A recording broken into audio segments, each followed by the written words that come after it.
And what are we doing instead? At Copenhagen, this December, weeks away, a treaty will be signed. Your president will sign it. Most of the third world countries will sign it because they think they're going to get money out of it. Most of the left-wing regimes around the world, like the European Union, will rubber stamp it. Virtually nobody won't sign it. I have read that treaty. And what it says is this, that a world government is going to be created.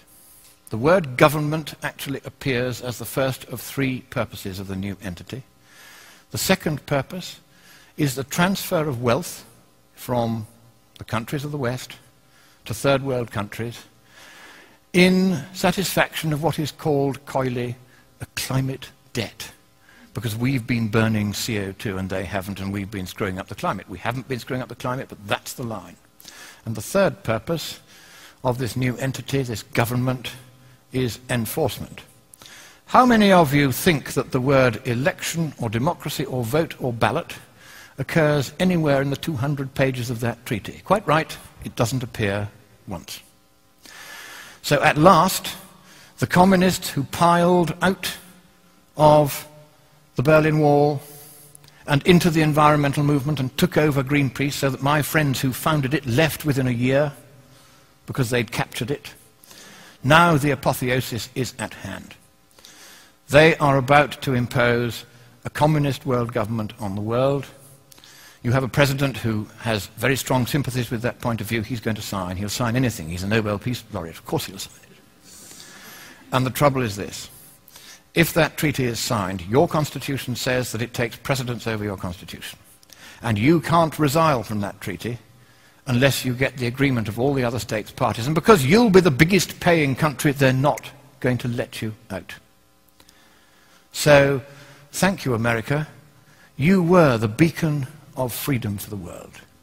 It is a privilege merely to stand on this soil of freedom while it is still free. But in the next few weeks, unless you stop it, your president will sign your freedom, your democracy, and your prosperity away forever, and neither you nor any subsequent government you may elect will have any power whatsoever to take it back again. That is how serious it is. I have read the treaty. I've seen this stuff about government and climate debt and enforcement. They are going to do this to you, whether you like it or no.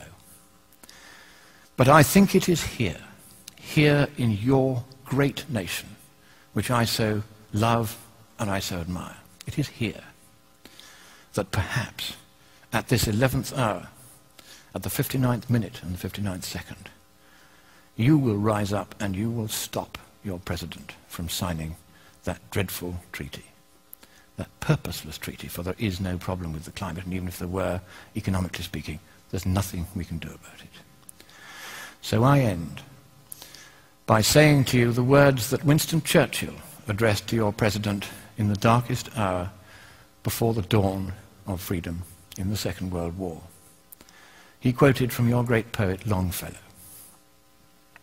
Sail on, O ship of state. Sail on, O Union, strong and great.